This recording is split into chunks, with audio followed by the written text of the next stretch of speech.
O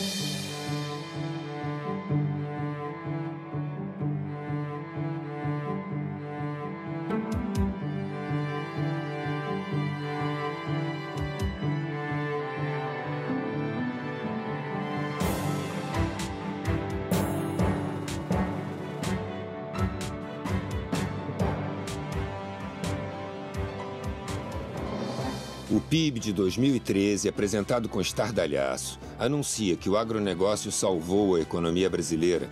Ele fez a alegria dos que se beneficiam politicamente com esses números e dos que fazem bons negócios sem considerar a vida dos outros.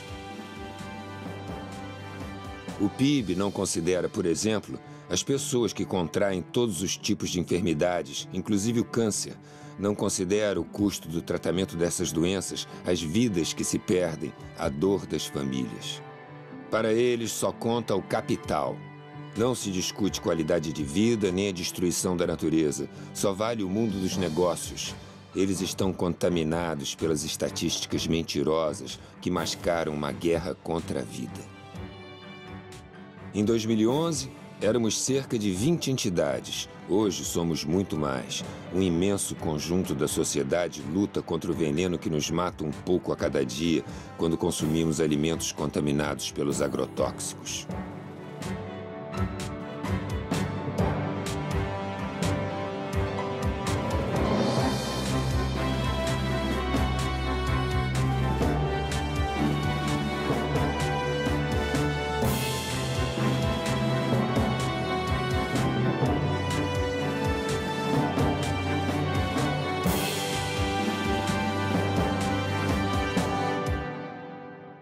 Nós lutamos pela vida.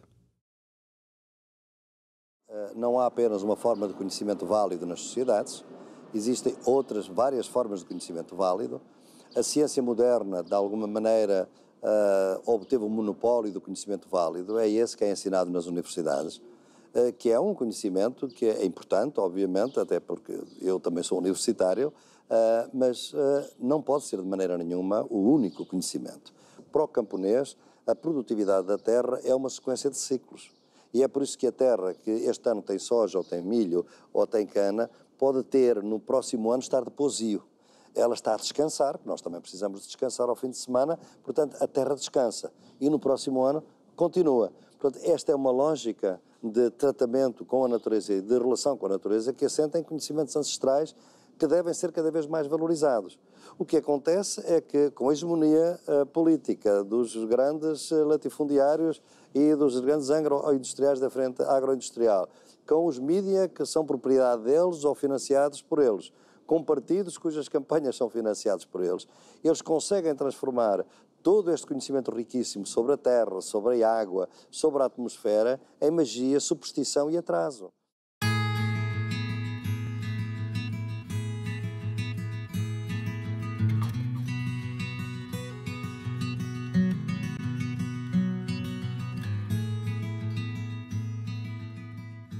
Nela, até agora, não podemos saber que haja ouro, nem prata, nem coisa alguma de metal ou ferro.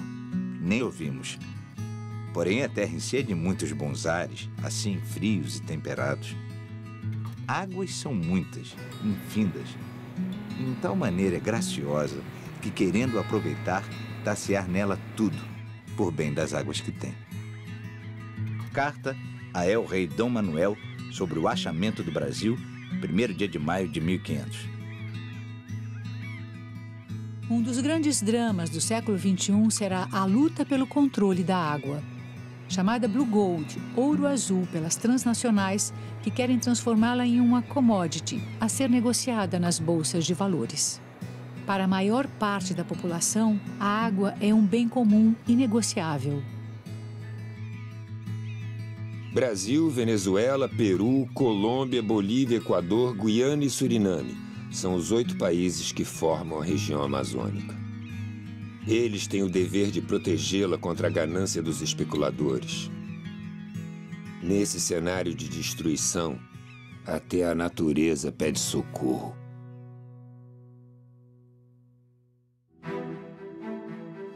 A natureza põe, o homem decompõe. As belezas existentes de uma terra viva e colorida são destroçadas por um modelo predatório de desenvolvimento. Como um guerreiro medieval munido de sua adaga, o homem incendeia o canavial destruindo as propriedades da terra. A biodiversidade da fauna e da flora é destruída para criar um enorme vazio, o futuro distanciado da qualidade da vida pela qual lutamos. Árvores centenárias são derrubadas para virar pasto. A cor desaparece e a floresta é acinzentada pela queimada. O boi nos vê como ruminantes, cúmplices impassíveis da caminhada da civilização para o matadouro. Essas imagens registram a agonia daqueles que chamamos de animais. E nós, que nos consideramos humanos, chamamos de tecnologia de ponta. Caminhamos céleres rumo à barbárie, à desumanidade e ao desemprego no campo. Nas antigas veredas, as aves fogem, os animais desaparecem, as águas secam. Onde havia vida, nasce o deserto verde. Esse é o modelo que nos propõe o agronegócio. Terra arrasada para o povo e muita grana para os ricos. Ao contrário do que predisse o profeta, o sertão não vai virar mar, nem o mar vai virar sertão. A continuar o atual modelo agrícola, o Brasil será transformado num grande deserto. As barragens submergem cidades, vidas e histórias. A placa com o nome do poeta sinaliza uma rua que existiu. O poeta promete revanche.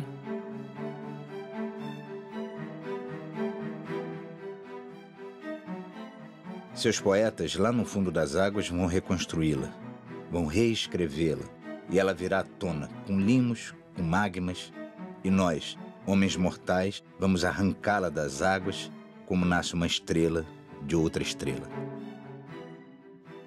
Sidônio Muralha, citado por Carlos Drummond de Andrade na crônica Aconteceu em Rubinéia.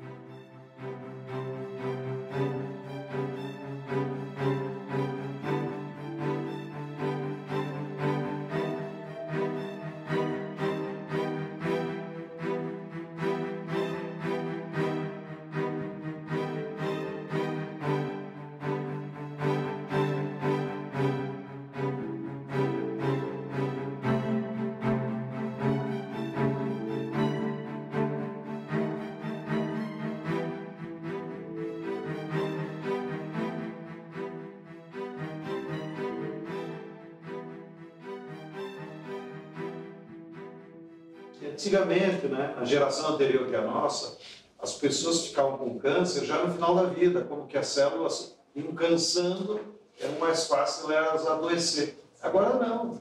Crianças com 10, 12 anos têm câncer. Industrial agriculture does not produce food, and it does not cooperate with nature.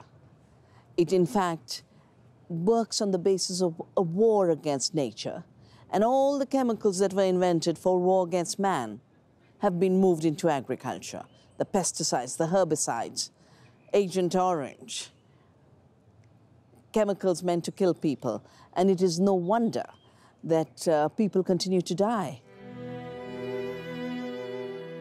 A gente resolveu fazer um inventário dos casos de câncer na Chapada do Apodi.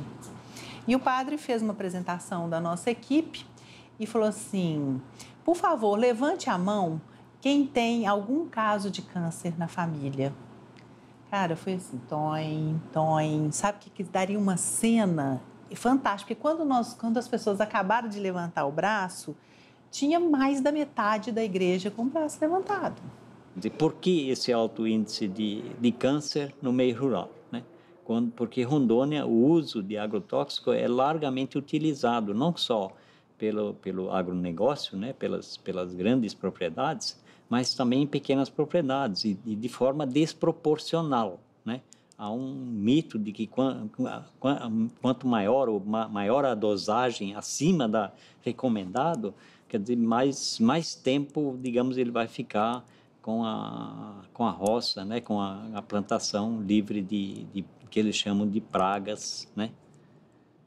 que na agroecologia nós chamamos de plantas amigas, né? A Organização Mundial de Saúde conta com um instituto, o IARC, que é dedicado à pesquisa sobre câncer, né? E esse instituto, que tem uma metodologia de trabalho bastante rigorosa e até mesmo conservadora, né, reconhece pelo menos 4 tipos de agrotóxicos como cancerígenos do grupo 1A, que são aqueles comprovadamente cancerígenos. Laranja. Estimula a resistência do organismo, anti-inflamatório, previne o cansaço e reduz o estresse. Laranja cultivada com fosmete, tóxico para o sistema nervoso. Laranja cultivada com triclorfon, pode causar câncer, geração de fetos anormais, aborto e infertilidade. Banana. Fornece energia, ajuda a circulação e inibe coágulos. Banana cultivada com triclorfon, pode causar câncer e má formação fetal. Banana cultivada com carbofurano, pode causar câncer, puberdade precoce, infertilidade e aborto. Cebola. Ajuda a controlar diabetes, reduzir níveis elevados de colesterol e pressão arterial. Favorece a saúde dos ossos, é anti-inflamatório e combate resfriados. Cebola cultivada com parationa metílica. Pode causar câncer, puberdade precoce, infertilidade e aborto. Maçã. Bom para o coração e a memória, previne o câncer. Maçã cultivada com abamectina. Pode causar má formação fetal, aborto, infertilidade e intoxicação aguda. Maçã cultivada com ciexatina. Pode causar câncer. Maçã cultivada com fosmete. Pode causar danos ao sistema nervoso. Hortaliças. Ajudam a combater o câncer, a diabetes e a regular a pressão arterial. Hortaliças cultivadas com acefato. Pode provocar câncer, má formação fetal, aborto, infertilidade e intoxicação aguda. O câncer de bexiga, o câncer de rim, todos esses tipos de câncer são, de alguma forma, apresentam forte associação com a poluição ambiental, com agrotóxico, com contaminação, especialmente por metais, que são essas substâncias presentes nesses agrotóxicos que estão associados com o aparecimento de câncer. A função dos agrotóxicos é ser um elemento de eliminar organismos vivos, né? Eles produzem, dentro de determinadas escalas de contaminação, doenças, que elas podem ser doenças de curto prazo e doenças de longo prazo. E isso significa que nós estamos lidando com intoxicações agudas até várias formas de câncer que você tem colocadas aí pelo processo cumulativo, e hoje isso está extremamente disseminado do ponto de vista da população. A legislação sobre isso é um problema muito complexo, porque você tem, de um lado, a vigilância sanitária, que é um órgão ligado ao Ministério da Saúde. Do outro lado, você tem os órgãos ligados ao Ministério da Agricultura, e aí tem, objetivamente, um conflito de interesses. Quer dizer, além da questão científica, quer dizer, nem sempre essas decisões governamentais são tomadas com base científica. Elas são tomadas com base em interesses econômicos também. Então, a evidência científica, muitas vezes, não é suficiente para influir numa decisão econômica. E nesse embate entre os interesses do agronegócio e os interesses da saúde pública, frequentemente os interesses da saúde pública são sacrificados. Quando eu tenho o consumo de fertilizantes, químicos, de agrotóxicos, etc., uma parte significativa da renda da terra fica com essas empresas. E há uma organização dessas empresas oligopolizada hoje.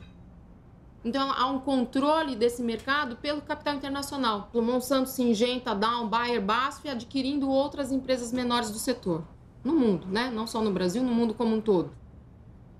No ano de 2010, essas indústrias juntas tiveram um faturamento, uma receita líquida de 15 bilhões de reais. 15 bilhões de reais. Pelo menos 130 empresas fabricam agrotóxicos no Brasil.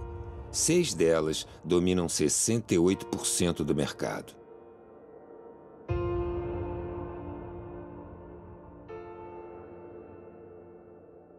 Os males do agrotóxico e a saúde do trabalhador.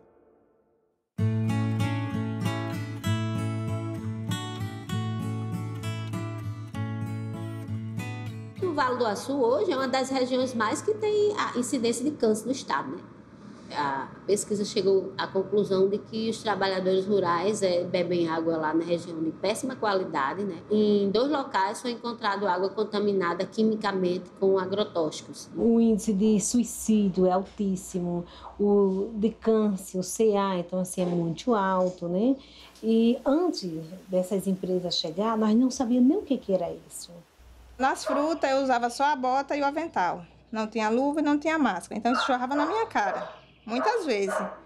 Aí eu ali fui sentindo dor de cabeça, começou tendo infecção urinária e eu tendo febre e um tremor nas minhas pernas.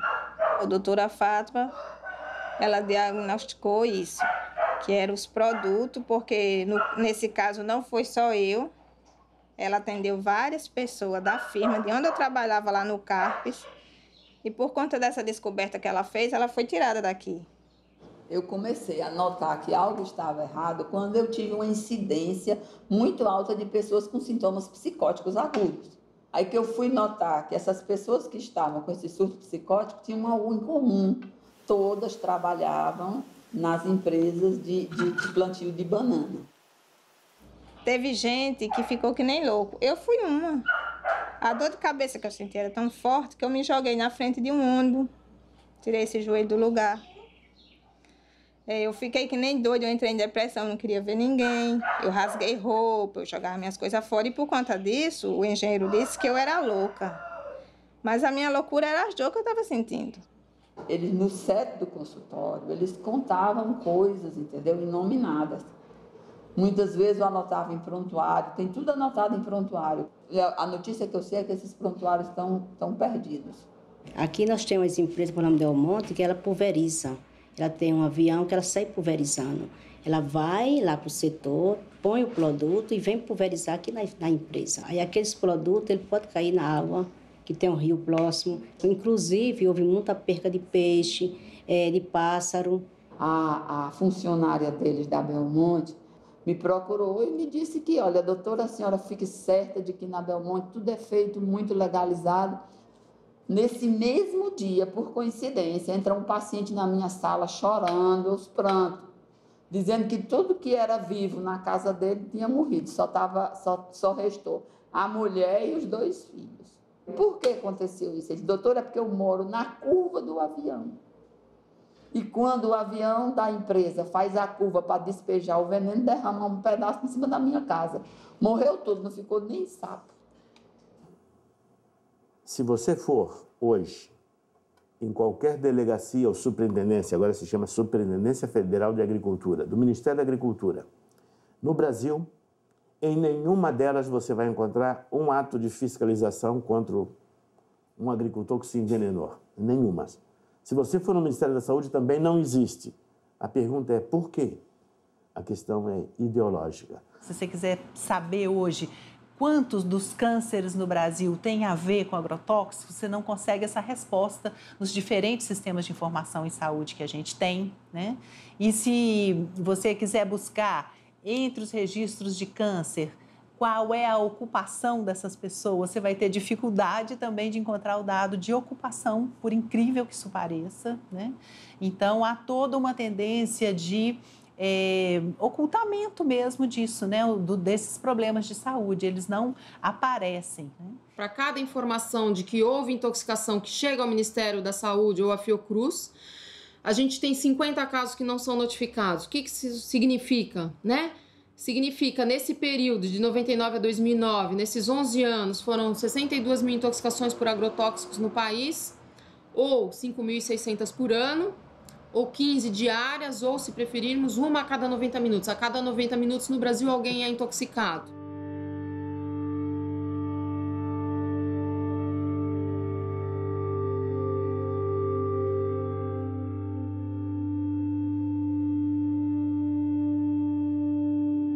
O veneno chega pelo ar, pela terra, é pulverizado, mata de todas as formas. Contamina e destrói o ser humano, pássaros, as abelhas, destrói a terra, polui o ar e a água. Quando se fala em combate às pragas, devemos saber que a praga é o próprio veneno.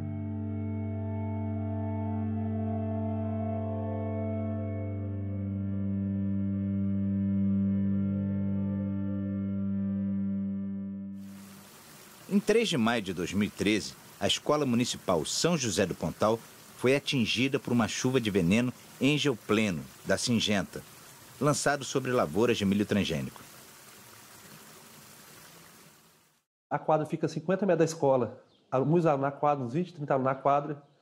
Tinha ônibus escolar no pátio da escola, Kombi e moto. Então, eu acredito que daria para ele ver. Até que eu achei no primeiro momento que ele passou assim para chamar a atenção. Pensei, deve estar chamando a atenção, passando para chamar a atenção em cima da escola. E durante o tempo que ele estava passando, algumas crianças pequenas, na primeira vez que ele passou, saiu correndo atrás desse avião. Todo mundo estava correndo atrás, né? Achando bonito. Tinha hora que nós pensávamos até ia cair, tanto que estava passando perto. Num desses voos, eu senti o calor do motor do avião. Passava muito baixo em cima da escola. A gente sentia aquele calor, aquele mormaço quente da aeronave por cima da gente. Umas vezes que ele passou e não desligou o lugar de jogar o veneno. Dava para ver as gotículas de veneno assim caindo em cima da gente. Aí começou a derramar veneno em nós, aí nós pegou e já começou a tossir, vontade de vomitar, coçando. Aí nós saímos foi para dentro das salas de aula. Em seguida os alunos começaram a coçar. Coçar, tirar a camisa, coçar. E eu vi quando a professora Renata e outros professores falaram, olha, os meninos estão passando mal, os meninos estão passando mal. E aí começou aquela coisa assim, a gente começou a ficar meio desesperado.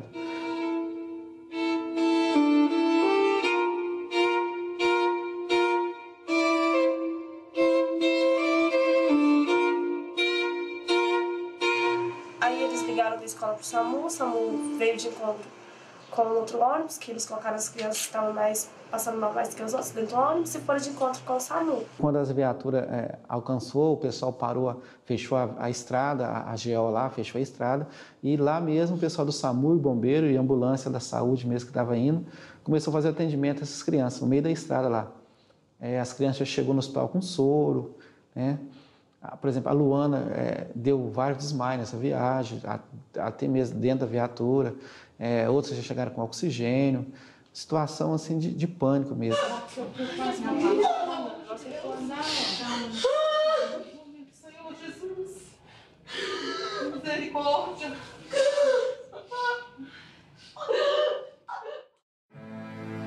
A criança paraguaia assassinada por um banho de agrotóxico. Su madre le mandó en la carnicería y a la vuelta de la carnicería el señor está echando el veneno y ellos no respetan, echaba todo por el camino, no el sojal nomás. A la mañana, por ejemplo, de la mañana se levantó Silvino y me dijo, papá, me duele demasiado mis piernas. Y yo le dije, mire, y le dije, tu sangre ya está todo parado.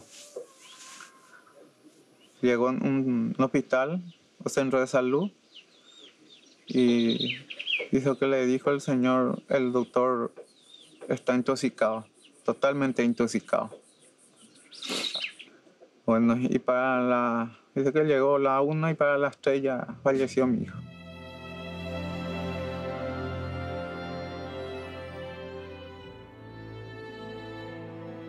A cultura do tabaco utiliza em média 42 tipos de agrotóxicos, causando uma devastadora contaminação humana e ambiental. Eu estou no fumo desde os 7 anos que o pai começou a plantar. E desde ali, eu estou na lida do fumo, sempre, direto, cada ano. E daí, com isso, eu sinto mesmo em mim que está agravando cada vez mais, né? Nós, aqui na região da Depressão Central, região do Vale do Taquari, região Vale do Jacuí, é a maior região produtora de fumo, tabaco do Rio Grande do Sul, né? Os vizinhos ali para cima também tem, que fico mal, dá dor de estômago, vomito, fico bem ruim quando colho o fumo. Nós tínhamos uma carreira de abacate ali em cima, faz tempo, mas morreu tudo. Está no ar o veneno, nas águas, por tudo, não tem. As pessoas não têm mais como se escapar também. Olha, das vezes que eu fiquei ruim, eu acho que foi da consequência do fumo. Porque eu estava lidando no fumo, dá um vômito tão forte, né? E um mal-estar, uma tonteira que eu acabo indo pro posto, né? Fazendo um soro daí. A servidão torna os plantadores de fumo totalmente dependentes das fumageiras. As famílias produtoras de fumo, além de todos os riscos que ela se submete em termos de saúde, ela deixa de produzir seu próprio alimento. São famílias que não têm mais vida comunitária, porque é um tipo de trabalho que alguns chegam a usar o termo servidão. É um termo bastante forte, mas é um estilo de servidão, porque não tem nada a ver com a lógica camponesa de organização do trabalho. Cada família, na sua propriedade, trabalhando para uma empresa. Arresto.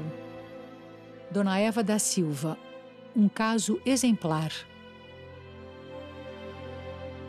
Quando a família ela não cumpre a estimativa, ou até mesmo não tendo nenhum problema, quando a família não está entregando o seu produto, a indústria tem um respaldo jurídico que é fazer o aresto.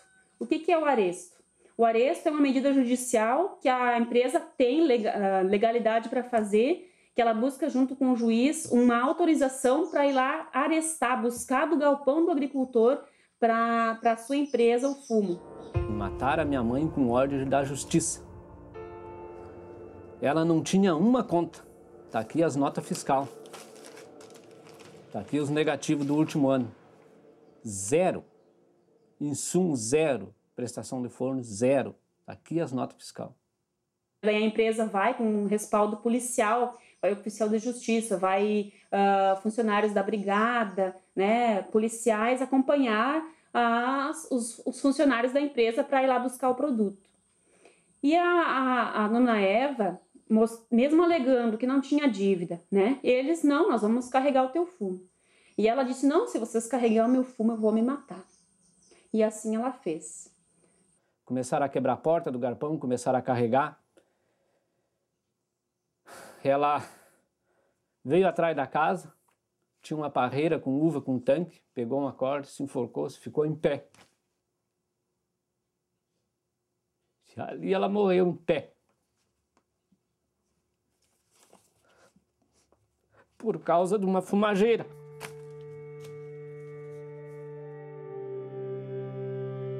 O oficial de justiça que estava acompanhando isso ligou logo para o juiz e o juiz mandou que carregassem mais rápido o fumo ainda, mostrando que qual é o valor que os plantadores de fumo têm para o nosso país.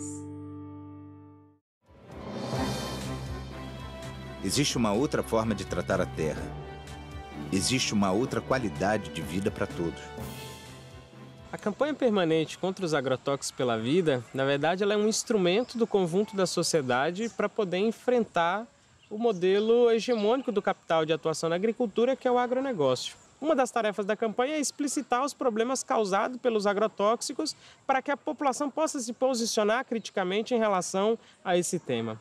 E diante disso, não adianta, né, a gente ficar só na crítica. E aí vem a segunda parte da tarefa da campanha, que é anunciar para a sociedade a proposta alternativa, que, ao nosso ver, como campanha e as organizações que dela fazem parte, nós acreditamos que a agroecologia é essa alternativa possível. Essa fazenda não é uma fazenda que eu comprei e estou preservando. É uma fazenda que eu comprei totalmente degradada e eu estou, aos poucos, tentando recuperar o que ela já foi. A ideia é que, no futuro, esses morros todos sejam matas fechadas, né, que a gente tenha, e que essa mata, com a chuva, jogue toda essa matéria orgânica para a lavoura, né, enriquecendo mais ainda o nosso solo. A vantagem da agricultura orgânica é que você, num espaço de terra pequeno, quanto mais fértil ele for ficando, mais produtivo ele vai sendo. Por que o agronegócio precisa de tanta área? porque ele vai desertificando, então ele precisa abrir novas áreas. Nas novas áreas ainda existe alguma fertilidade. Hoje eu estou produzindo uma média de 30 produtos, já chegamos a ter 100 produtos, a ideia é voltar a ter uns 60 produtos. Tem a coisa do gado, né, que é tratado com homeopatia, fitoterapia, né, o controle de verme, o controle de carrapato, é tudo feito através de ervas. O leite é totalmente limpo, né, a gente faz um queijo, né, de alta qualidade também. O interesse, cara, é que a pessoa, o que eu como, minha filha pode comer.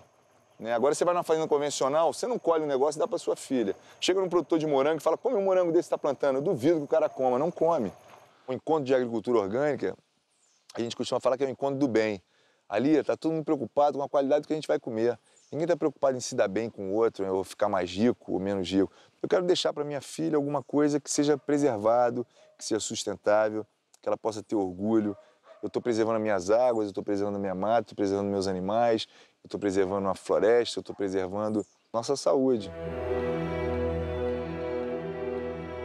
Existem alternativas para nos alimentarmos com qualidade e sem riscos de contaminação.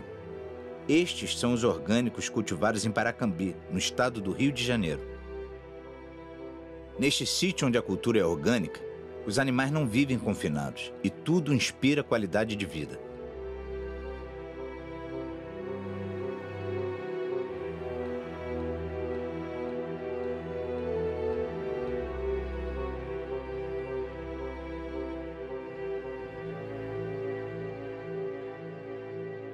Além de não conter agrotóxicos, o alimento agroecológico também não porta em si injustiças. Ele não porta expropriação da terra, ele não porta trabalho infantil, ele não porta violência contra a mulher, ele não porta contaminação ambiental dos rios, do solo, dos açudes, contaminação das pessoas e contaminação dos alimentos.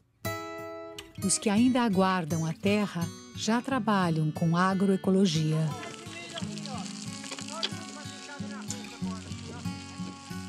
A gente foi parar na beira da estrada, na pista, em busca de um sonho, de ter terra, como os acampamentos. Aí um belo de um dia apareceu um amigo da gente, aí ficou sabendo daqui do Mangue Estivo. Aí chegou lá, comentou pra gente, a gente se interessou e veio. E hoje nós estamos aqui, plantando. Aqui nós trabalhamos com agroecologia, né? A gente aqui não tem agrotóxico, mas infelizmente os fazendeiros que estão ao redor né, daqui do acampamento, eles jogam veneno nas roças de milho deles, na soja, e automaticamente cai veneno sobre nossas plantas. Meu desejo é que o INCRA tome as providências, reparte logo a terra para nós, que é para nós poder trabalhar, criar nossos filhos e ter uma boa agricultura sem agrotóxico. Esse é o sonho de todos os que estão aqui.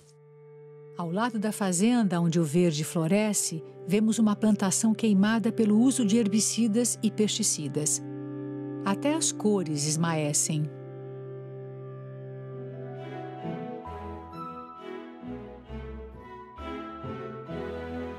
O assentamento Roseli Nunes, em Mirassol do Oeste, no Mato Grosso, desenvolve cultivos agroecológicos, mas não consegue a certificação da produção devido aos agrotóxicos aplicados na monocultura da cana e que atinge as suas hortas. Pedimos ajuda e o apoio dos órgãos públicos de todas as áreas: saúde, agricultura, meio ambiente. Nós lutamos pela agroecologia, pela produção natural do alimento.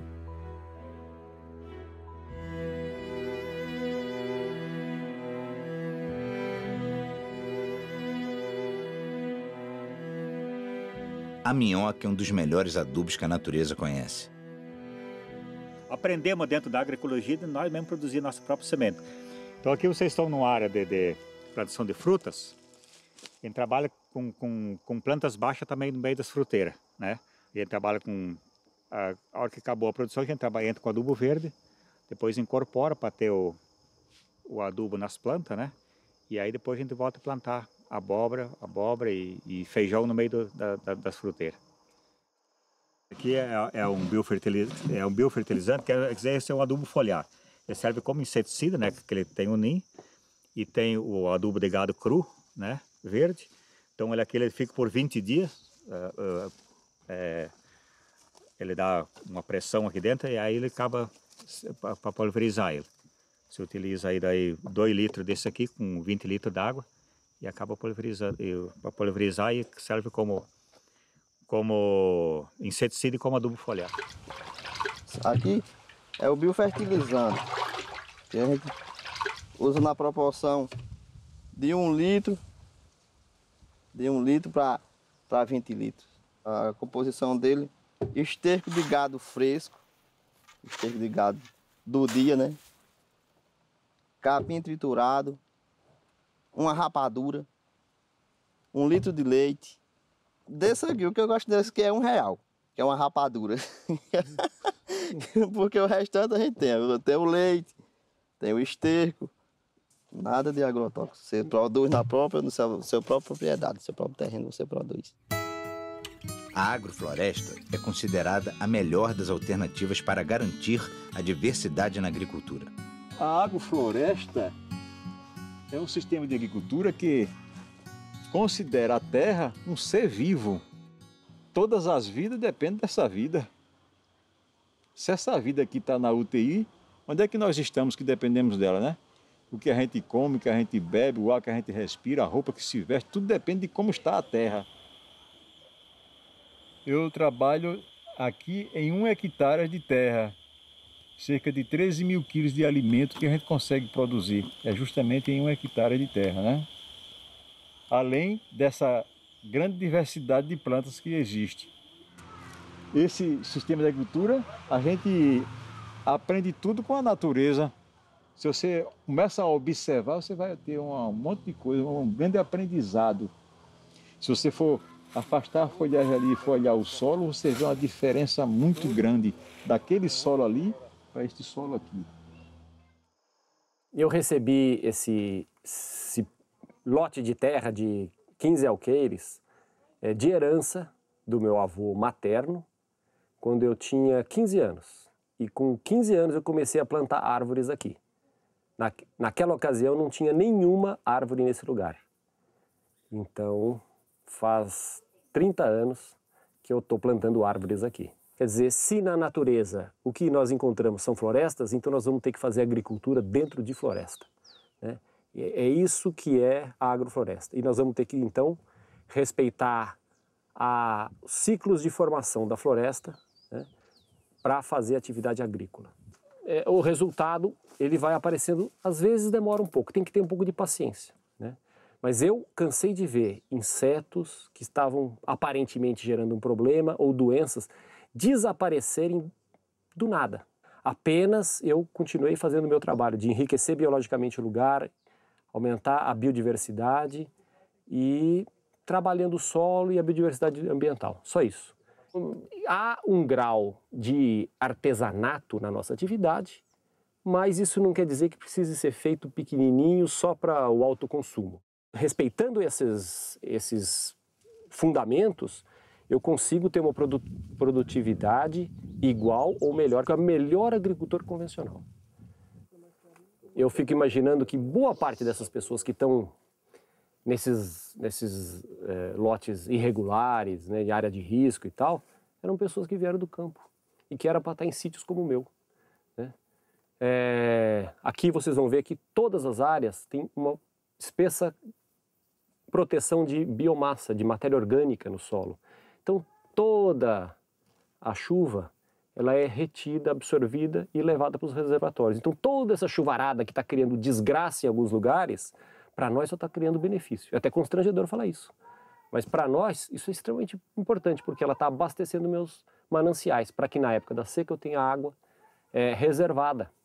Eu costumo dizer que se a agricultura orgânica é uma agricultura que respeita, que está em harmonia com as leis da natureza, a agrofloresta é uma radicalização desse conceito, né? E ele tem como característica produzir muitas espécies vegetais e muitos tipos de alimento simultaneamente, de modo que sempre nós teremos comida dentro de uma agrofloresta. As cooperativas agroecológicas potencializam a produção e a distribuição dos produtos orgânicos. Isso aqui é uma lavoura de arroz pré-germinado, lavoura de arroz orgânica.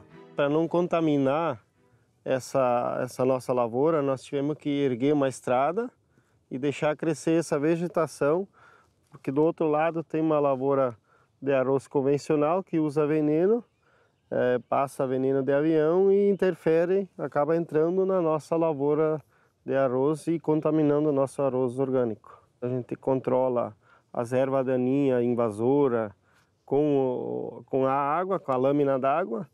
A gente trata não agride a natureza e ela também não agride o ambiente, porque nós viemos tudo de uma luta por uma conquista da terra, a socialização do uso dos recursos naturais. E, então, de nada adianta nós conquistemos esses recursos naturais, que são a terra, a natureza, a água, e nós não cuidar dela. Então, aqui a gente faz o processo do recebimento do arroz. Então, o arroz é plantado e tal e vem para cá. Aí a gente faz o recebimento, análise todo do arroz e vai para o engenho. Aí o arroz é secado, descascado, né? Daí a casca do arroz, ela vai para a cama, para ser feita camas para os suínos, né? E o farelo do arroz é feito para alimentação deles, como ração para o suíno.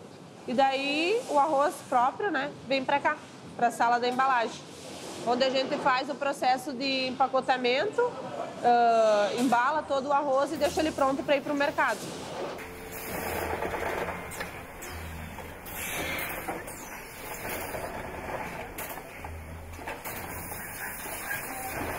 Somos organizados hoje em 48 grupos, somando 428 famílias produtoras, organizado em 4 cooperativas e numa central, que organiza a gestão da produção, que organiza as famílias, que organiza a produção da semente, a capacitação dos agricultores para a produção da semente e leva para o consumidor final um produto saudável, sem o agrotóxico, sem nenhum conservante químico ou biológico. Eu acredito que é possível alimentar a população hoje produzindo orgânico em larga escala. La agricultura industrial de monoculturas solamente produce 30% de los alimentos que nosotros comemos en el mundo. Y es una comida de no buena calidad porque tiene transgénica y tiene también pesticidas, ¿no? El 50% de la comida que se come en la humanidad es producida por los camponeses, que controlan 20% de la tierra. Imagina que você agora dá 50% de la tierra a los camponeses. Habría alimento para todos. Alimento para o futuro, formando desde a infância.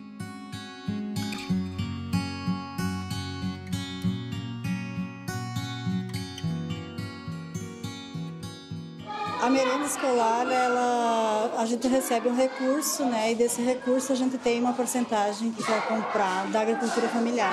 E a gente compra aqui da região, né? Das famílias assentadas. Porque a gente entende que essa alimentação que é produzida aqui nos assentamentos são de boa qualidade, até porque elas são orgânicas, né?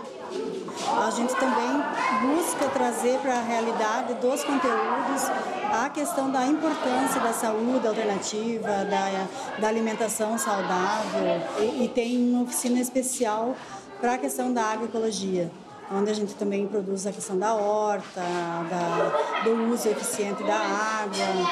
É de uma importância prioritária e fundamental para realmente conseguir divulgar e também fazer com que as famílias, as pessoas se conscientizem da importância de uma alimentação saudável e também do meio ambiente, né?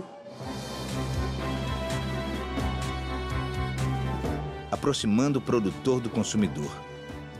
As feiras agroecológicas.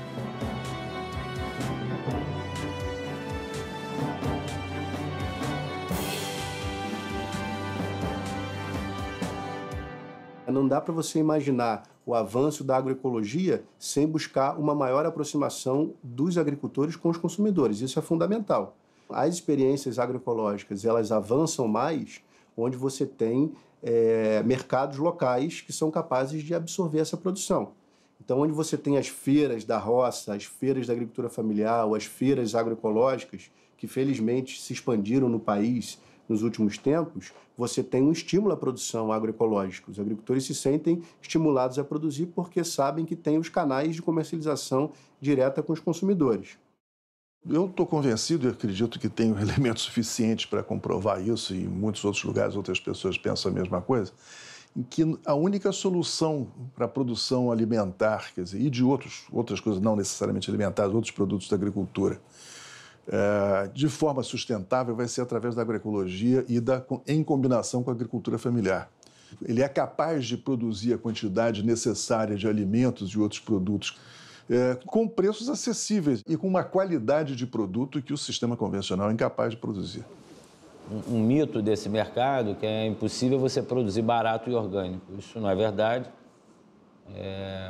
É uma questão de você organizar essa produção e ter formas de escoá-la, né? As experiências têm mostrado que esse tipo de lógica de relocalizar a agricultura e o consumo, quer dizer, aproximar a produção do consumo, ela responde a esse desafio de alimentar uma população humana crescente. E hoje existem já vários documentos internacionais das Nações Unidas, da FAO, que reafirmam isso. Isso já não é um discurso vindo só dos movimentos sociais. Tem um conjunto de documentos importantíssimos no plano internacional que confirmam o papel dessas experiências e, além de confirmar, dizem mais. Se nós não mudarmos, não promovermos uma transição da agricultura na direção da agroecologia da agricultura camponesa, nós não teremos saída para os grandes dilemas alimentares e energéticos que a humanidade está se defrontando e se defrontará muito mais. Tinha um mito antigamente de que agrotóxico tornava as coisas mais baratas.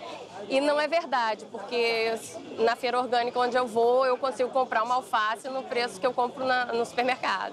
Tá? A gente tem direito de comer frutas e verduras que não têm venenos, né? Que são venenos, né? Eu acho que o principal é a conscientização de todos nós de não usar o agrotóxico e passar essa conscientização para as outras pessoas, porque infelizmente quem produziu e quem está ganhando dinheiro com isso, ele não vai querer parar de vender, né? Então acho que essa consciência tem que partir da gente, parar de usar o agrotóxico e ser sincero com nós mesmos em querer uma vida mais saudável. E se nós não fazer isso agora, que ainda temos um tempinho, eu não sei mais para frente se a gente vai conseguir reverter isso. Os produtores das sementes crioulas fertilizam a vida lutando contra o monopólio das sementes transgênicas. Hoje, seja soja, seja o que for, que foi modificada, vem o pacote. Tu vai ter que botar o adubo, tu vai ter que botar o herbicida nela para poder produzir. Se não fizer isso, tu não colhe, porque a empresa já faz o pacote direcionado para vender. Vendo a semente e vendo os insumos. Nosso papel simplesmente é produzir uma semente de qualidade para vender para o povo brasileiro.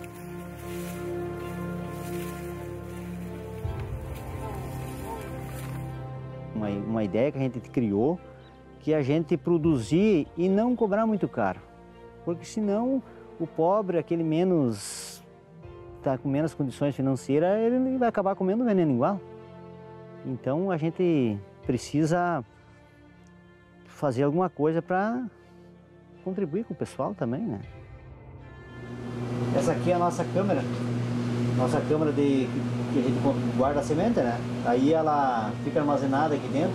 Depois que ela é limpada, beneficiada, ajeitada, aí a gente bota nas bombas e aí traz para cá e aí tem essa identificação, lote por lote. Ó. A semente, ela é a independência dos povos pobres. O produtor ele é independente se ele tem terra e semente. A importância da semente crioula, da semente orgânica, da horta orgânica, ela é uma importância tão grande na vida nossa. Essa é o nosso projeto de liberdade. The power of the corporations that began as chemical companies to make war chemicals became chemical companies to sell poisons in agriculture and now control the seed. They have such a strong power. They are shaping agriculture policy. They are shaping government decision. And this is against democracy. It is a kind of dictatorship. Uma das frentes de luta neste momento nesta área é exatamente a luta pelas sementes e a luta pelas sementes camponesas e pela variedade das sementes, que, como nós sabemos, em certos continentes, nomeadamente na Índia, só para o milho havia milhares de variedades e que foram sendo destruídas pela Revolução Verde e que agora estão ainda a ser mais destruídas pelas sementes transgénicas e, portanto, com os organismos geneticamente modificados. Não são poucos no Congresso os que sabem dos riscos do agrotóxico para a saúde de todos. O problema é que a bancada ruralista está mais interessada nos negócios do que com a saúde pública. 40 mil proprietários rurais controlam 40% das terras e elegem, no mínimo, 120 deputados federais. A agricultura familiar, com 12 milhões de pessoas, elege de 10 a 12 deputados. Uma opção política. O Ministério da Agricultura recebe 10 vezes mais recursos para cuidar do agronegócio do que o Ministério do Desenvolvimento Agrário usa para cuidar dos pequenos agricultores. Enquanto o agronegócio cria commodities para exportação, o pequeno agricultor põe comida na sua mesa.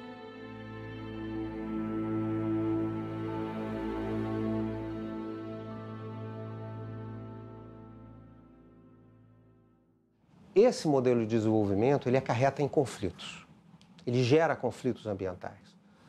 Porque é óbvio, agricultores estão perdendo terra, indígenas e quilombolas estão lutando pela demarcação das suas terras, populações contaminadas estão lutando para mudarem e enfrentarem os agrotóxicos, os assentamentos agrários e a luta pela reforma agrária enfrenta essas forças.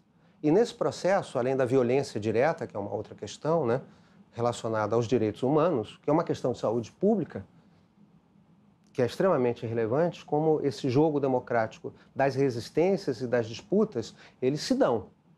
Se acusa muito e criminaliza-se muito movimentos sociais, mas não com a mesma velocidade ou com a mesma força que deveria se avaliar os poderosos economicamente e politicamente que infringem direitos humanos e que desrespeitam as populações e violentam, assassinam, ameaçam.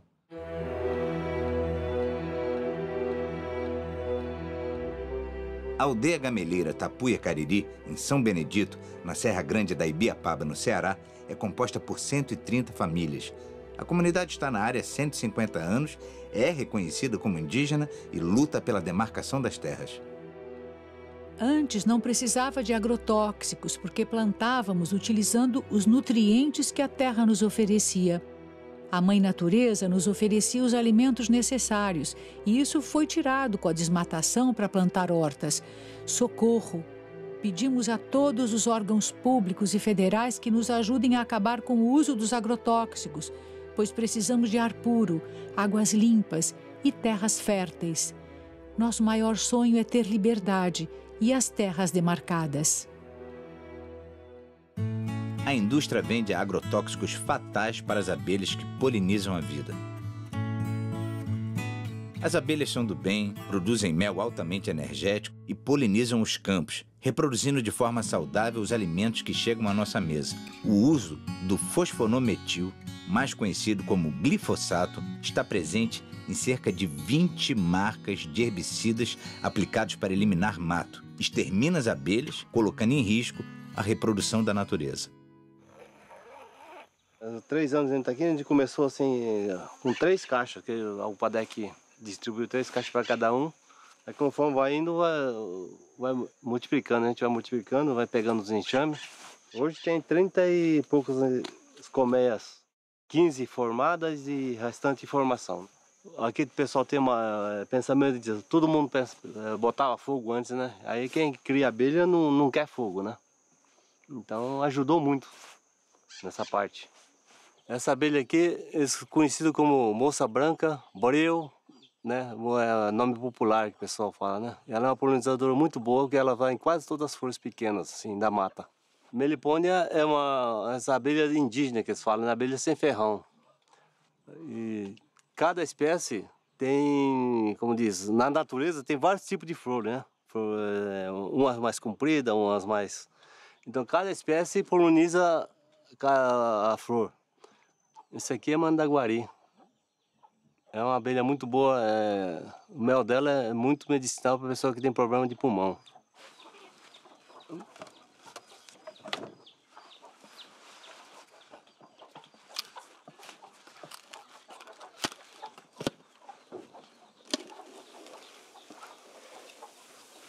Aqui, ó.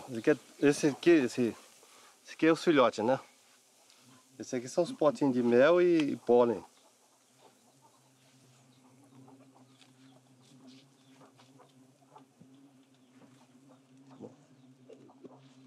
Para mim, o melhor resultado é as abelhas, melhor do que a criação de gado, do que a minhonça.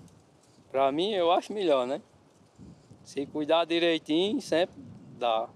Esse ano foi um ano muito fraco, mas ainda tirei quase 6 tambores de mel desses de 200 litros.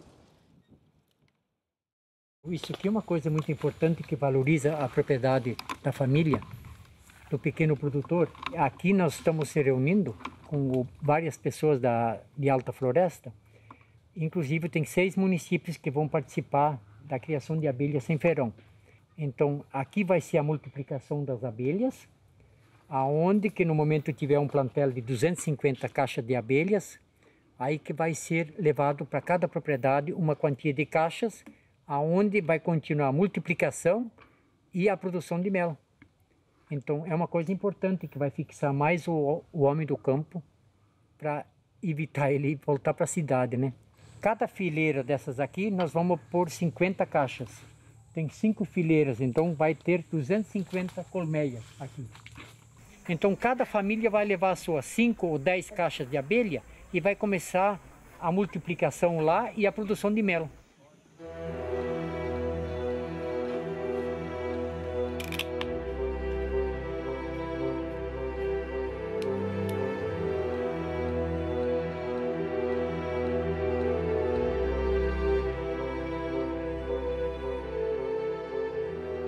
Nós visitamos comunidades, por exemplo, em transição agroecológica, onde está organizada uma cooperativa de jovens que fazem apicultura numa atividade altamente compatível com o semiárido, né? Tem uma forma coletiva de trabalhar, que é de partilha, de crescimento do grupo. Tem uma relação com a natureza que é muito bonita, né? Eles falam, por exemplo, do trabalho que a abelha tem de refazer os alvéolos da colmeia, né? E por isso, como eles se sentem motivados a cuidar muito da colmeia quando eles vão extrair o mel, de forma que eles possam devolver de novo esses alvéolos íntegros para lá, para não dar tanto trabalho assim à abelha, levando em conta que ela já cuida tanto deles e já trabalha tanto para eles e já produz o mel, né? Quer dizer, uma outra concepção de relação com a natureza. O triste é ter que contar isso e dizer ao final que, infelizmente, essa comunidade está sendo desapropriada e removida pelo DENOX para passar o trator e oferecer mais 4.000 hectares para o agronegócio da fruticultura. No Brasil, as mães da Praça de Maio cuidam da natureza e lutam pela saúde de seus filhos. Com o projeto irrigado, não podemos entender. O que temos conquistado tem muitas páginas para ler. Aproveite o conteúdo. O poder que pode tudo é necessário rever. É tudo que possuímos, quem acompanha tem visto. Nossa luta foi contínua, sem pensar no imprevisto. É proposta incomparável deixar a vida saudável para uma vida de risco. Nós estamos vivendo diante de um dilema que é o projeto de irrigação da Chapada do Apodi, onde lá nós temos cerca de 1.000 famílias que vivem da agroecologia na sua pequena propriedade, nas suas áreas de assentamentos, e agora a presidenta Dilma em um decreto, decreta a desapropriação de 13 mil hectares. Para vocês terem uma ideia, o município de Apodi é o terceiro PIB do estado, devido a toda essa produção, todo esse trabalho. Esses agricultores hoje, com todos esses projetos, com assistência técnica, com uma renda que não se tem em outro lugar no semiárido. Sabemos da nossa luta, do dia a dia, que se nós perdemos as nossas terras, se perdemos os nossos territórios, também não só perdemos a nossa autonomia econômica, mas perdemos a soberania sobre os nossos corpos e nossas vidas. Há um projeto que está dando certo.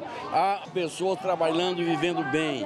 Os trabalhadores que vão para a Chapada do Apodi, levados pelo DENOC, é para ter mão de obra barata e concentrada para as empresas. Eu acho que Dilma está fazendo uma coisa que nenhum governo da ditadura militar teve coragem. Que esse projeto foi dentro da ditadura militar. A gente sabe que são muitas experiências que já está dando certo concretamente durante esses 15 anos que a gente construiu, juntamente com os movimentos, mas um projeto vem destruir tudo que a gente construiu desse ano. E o sindicato não poderia concordar com esse tipo de coisa. É entregar todas as nossas terras ao grande capital e fazer de conta que nós, trabalhadores rurais, servimos só para ser empregados. E isso a gente não concorda. Essas comunidades que estão a sofrer uma agressão extraordinária, essa agressão não é apenas nos seus meios de vida, na sua água, nas suas terras, no seu ar, obviamente, mas é também nas suas organizações.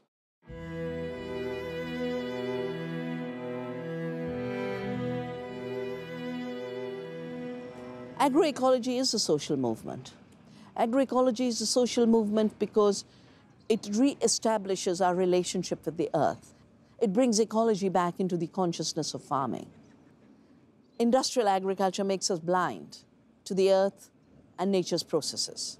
But it is also a social movement because it is attracting very different kinds of people who become agents of change for how we produce agriculture and how we produce our food. Essas manifestações de resistência, elas se articulam em rede, né? Elas se apoiam mutuamente, elas trocam as experiências, elas buscam fortalecer umas as lutas das outras, né? E que vem na agroecologia uma resistência contra esse modelo dominante de agricultura, que é o modelo do agronegócio.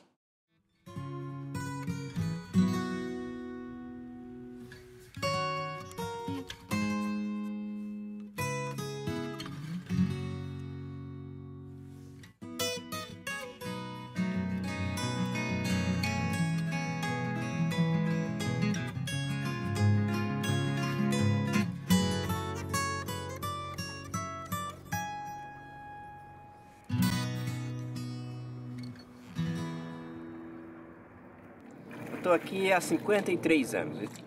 Eu fui o maior defensor da transposição do rio, porque eu achava que transposição, para transpor, tem que revitalizar. E eu tinha muita esperança de que, com a transposição, viria a revitalização. Infelizmente, não está acontecendo. O Rio São Francisco é tudo. O Rio São Francisco trata de mais de 30 milhões de pessoas. O Rio São Francisco é uma mãe. O Rio São Francisco, gente, é um rio da unidade nacional, o rio da integração. O rio, o único rio que corre para o norte, corre para cima, é o rio que é a salvação do Nordeste. O Rio São Francisco, ele sofre muitas intervenções, né? É um rio de multiusos, né? Na geração de energia, as barragens, os deslocamentos das populações. Nessa região do polo de fruticultura, a gente encontrou muitas violações de direitos humanos, né? Violações relacionadas à exclusão das pessoas à própria água, à exclusão das pessoas à própria acesso à energia elétrica, por paradoxo que seja, ao assoreamento do rio, a utilização de pescas, de cultivo de peixes com rações e produtos que contaminam a água, a utilização, então, pelas comunidades ribeirinhas dessas áreas de vazante do rio, né?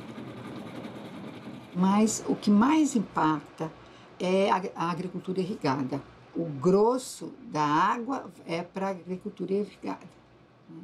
A água que faz toda essa irrigação é de São Francisco e ela volta para o subsolo e volta para o São Francisco, com, obviamente, agrotóxicos. Então, são vários os estudos que existem mostrando a contaminação do rio São Francisco, né, por agrotóxicos. More than any other activity, agriculture is totally dependent on nature. Without soil, you don't have food. Without sun, you don't have food. Without water, you don't have food. Without seed and biodiversity, you don't have food. So the foundation of agriculture is nature. We can either have a monoculture of the mind, which is a militarized dictatorship, or we can have a diversity of the mind and of the planet, which is freedom and prosperity for all.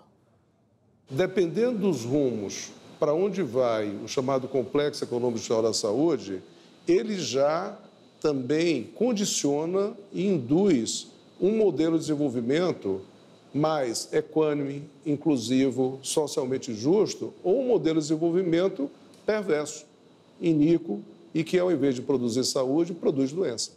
It is now time to recognize that life in freedom, life in diversity, life in health, life in resilience is the ultimate creative act. And to the extent we cooperate with the earth to enhance these processes, we are all artists.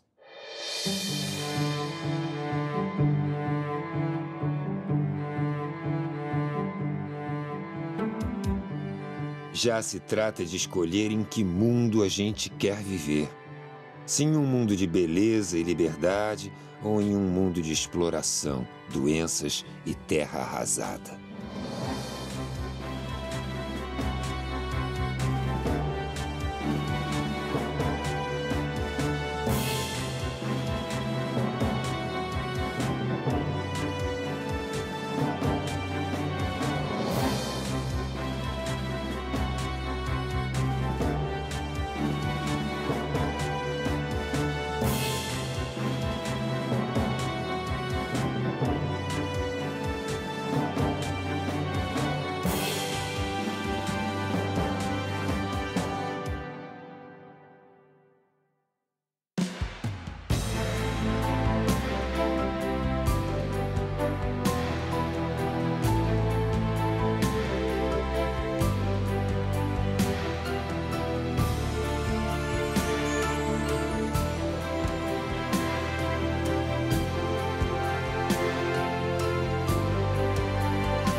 nem coisa alguma de metal ou ferro. Nem ouvimos. Porém, a terra em si é de muitos bons ares, assim frios e temperados. Águas são muitas, infindas. Em tal maneira é graciosa que, querendo aproveitar, tacear nela tudo, por bem das águas que tem. Carta a El-Rei Dom Manuel sobre o achamento do Brasil, 1º dia de maio de 1500. Um dos grandes dramas do século XXI será a luta pelo controle da água. Chamada Blue Gold, ouro azul, pelas transnacionais que querem transformá-la em uma commodity a ser negociada nas bolsas de valores. Para a maior parte da população, a água é um bem comum inegociável. Brasil, Venezuela, Peru, Colômbia, Bolívia, Equador, Guiana e Suriname são os 8 países que formam a região amazônica. Eles têm o dever de protegê-la contra a ganância dos especuladores. Nesse cenário de destruição, até a natureza pede socorro.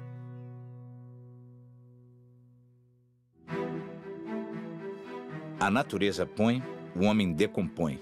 As belezas existentes de uma terra viva e colorida são destroçadas por um modelo predatório de desenvolvimento.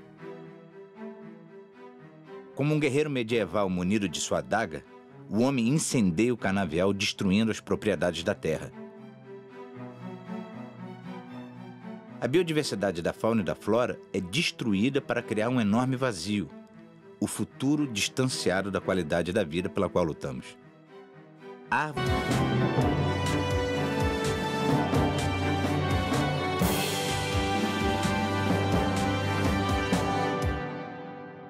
Nós lutamos pela vida. Não há apenas uma forma de conhecimento válido nas sociedades, existem várias formas de conhecimento válido. A ciência moderna, de alguma maneira, obteve um monopólio do conhecimento válido, é esse que é ensinado nas universidades, que é um conhecimento que é importante, obviamente, até porque eu também sou universitário, mas não pode ser de maneira nenhuma o único conhecimento.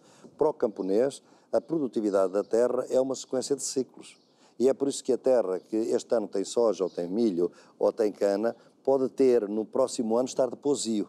Ela está a descansar, nós também precisamos de descansar ao fim de semana, portanto a terra descansa. E no próximo ano continua. Portanto, esta é uma lógica de tratamento com a natureza e de relação com a natureza que assenta em conhecimentos ancestrais que devem ser cada vez mais valorizados. O que acontece é que, com a hegemonia política dos grandes latifundiários e dos grandes agroindustriais da frente agroindustrial, com os mídia que são propriedade deles ou financiados por eles, com partidos cujas campanhas são financiados por eles, eles conseguem transformar todo este conhecimento riquíssimo sobre a terra, sobre a água, sobre a atmosfera, em magia, superstição e atraso.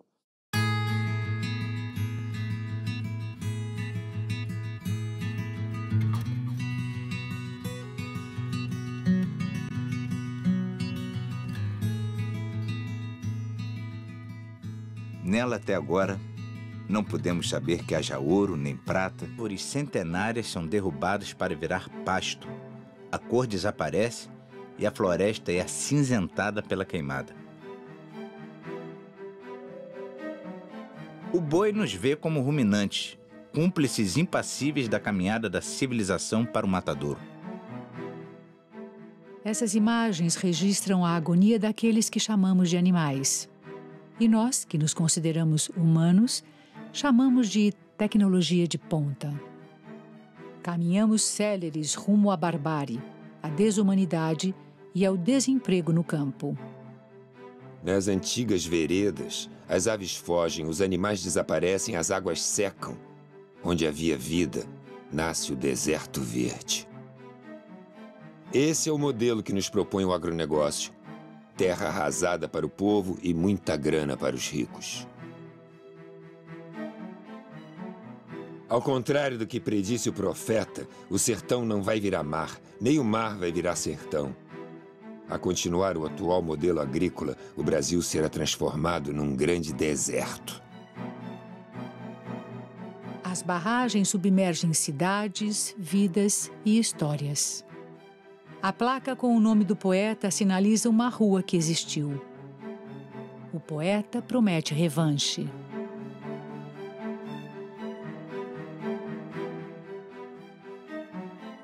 Seus poetas, lá no fundo das águas, vão reconstruí-la, vão reescrevê-la, e ela virá à tona, com limos, com magmas, e nós, homens mortais, vamos arrancá-la das águas, como nasce uma estrela de outra estrela. Sidônio Muralha, citado por Carlos Drummond de Andrade na crônica, aconteceu em Rubinéia.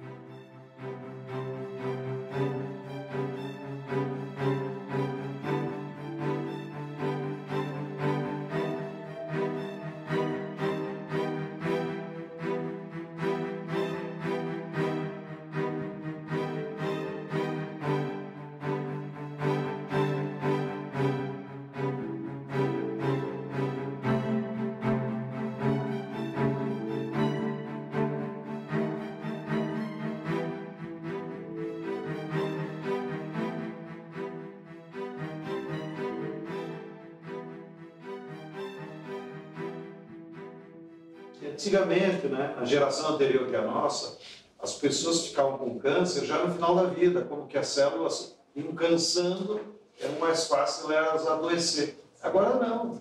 Crianças com 10, 12 anos têm câncer. Industrial agriculture does not produce food, and it does not cooperate with nature. It, in fact, works on the basis of a war against nature. And all the chemicals that were invented for war against man have been moved into agriculture. The pesticides, the herbicides, Agent Orange, chemicals meant to kill people. And it is no wonder that people continue to die. A gente resolveu fazer um inventário dos casos de câncer na Chapada do Apodi.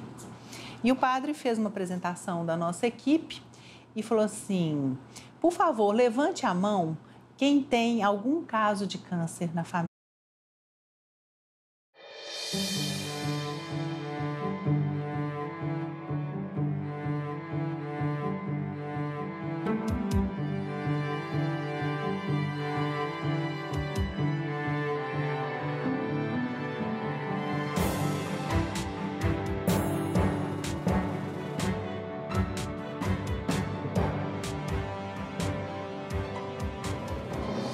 O PIB de 2013, apresentado com estardalhaço, anuncia que o agronegócio salvou a economia brasileira.